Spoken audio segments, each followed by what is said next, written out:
DJI released a software update for DJI Nano. Is this a significant release? Will there be some changes that improve the camera usability?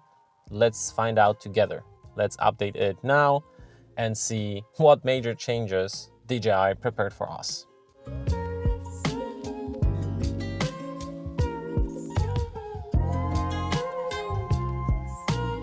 There is one major update that will be interesting for content creators, and there is one for standard users. Here in the list of updates, we have, okay, let's start from the bottom. So they fixed some minor bugs. They optimized camera power consumption and battery life, so good for the camera as always.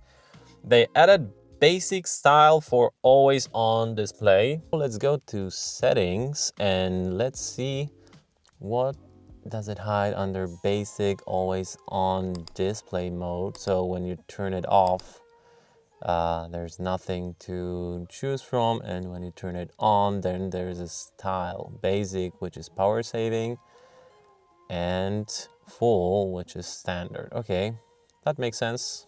If you want to save some battery, then it's definitely helpful. Okay, added album password lock for enhanced privacy protection if someone needs that. They added horizon correction. In horizon balancing, we have 30 degrees of camera movement. So as you can see here, let's hit record. And when I'm tilting the camera, it can go up to 45 degrees, and then this happens, right? Again, this happened. So let's now change it to horizon correction. And now, as you can see, the difference is 2 millimeters in the focal length of the lens. So now let's try to hit record. And as you can see here, it happens much quicker. So after only 15 degrees instead of 30. You can still woggle around the camera and you have additional field of view. So this is pretty neat. They also added natural wide to the field of view options, and it helps with image distortions while maintaining a wide angle view. And here I'm using this new natural wide field of view.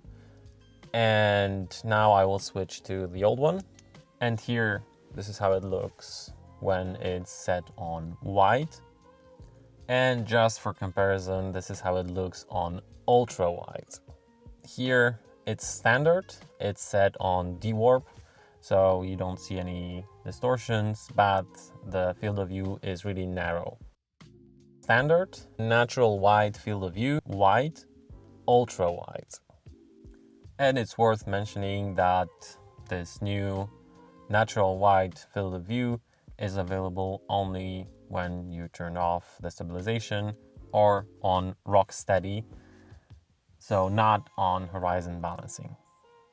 But the most important fix is adding possibility for you to play back the video while the camera module is detached from the vision dock. This is actually a major improvement. This is something that a lot of people complained about, and I agree, because that was pretty annoying. It's not a game changer, but it was annoying that when the camera module wasn't attached to the vision dock, then you were not able to see what you've recorded previously. The only possible way of seeing the footage was when you had your camera attached to the vision dock, but now you can do it when the camera module and the vision dock are separated, which is great. Of course, the image during the playback when the camera is separated from the vision dock is way worse than it would do normally when it's attached. Still, it's very useful because, for example,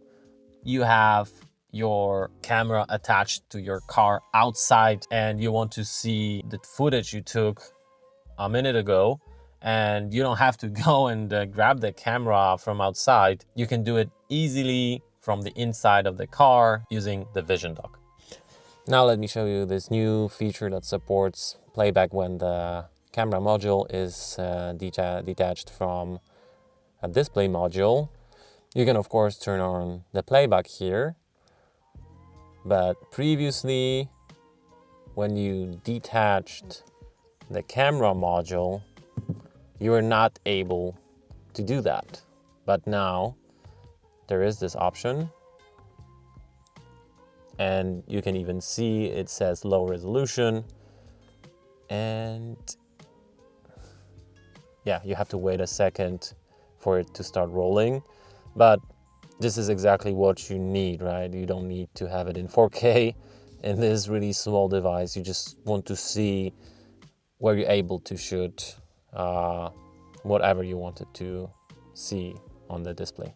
And the second most important bug they fixed, kind of, I will tell you why it's not fixed 100% yet, or maybe it will never be, because I think it's actually a hardware issue rather than a software issue. That's why it wasn't fixed in the previous updates, and it's not fixed now. Let me tell you, what is this update about?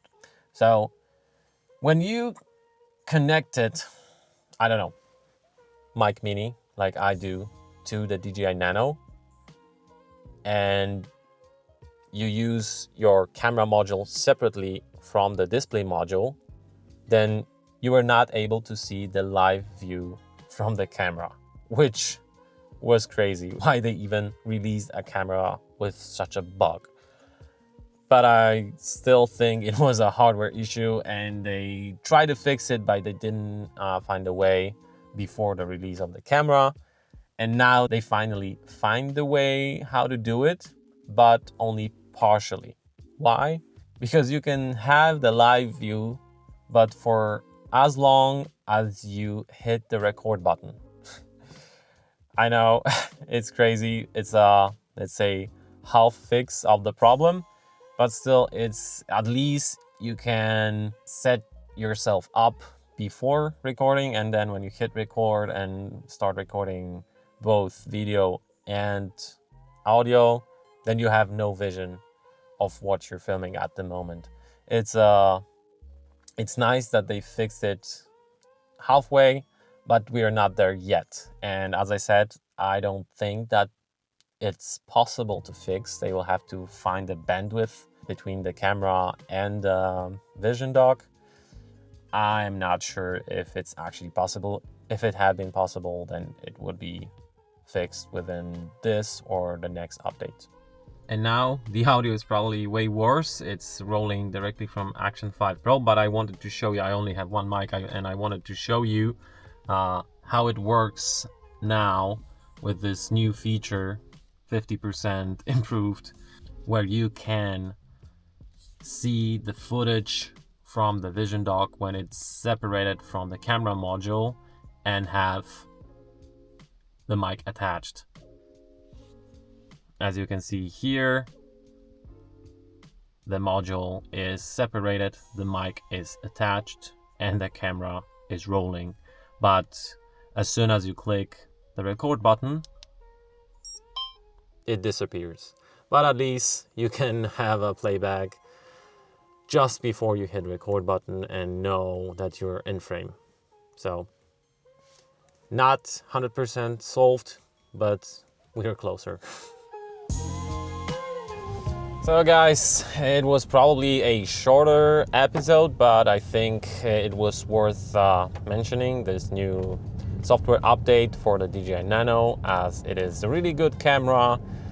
I really like the fact that you can detach the camera module from the display module, and now it's like 50% better than it used to be when you had your microphone attached. Let me know in the comment if it was worth doing this video and if you like those new features. I think they improved the camera just a little bit, both for the standard consumers and for content creators. I recently become a content creator, and I really like the fact that now when you're using DJI mic attached to the camera, then you can use the display module separately, like I am doing at the moment.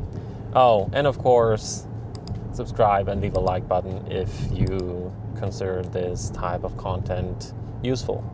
See you in the next one.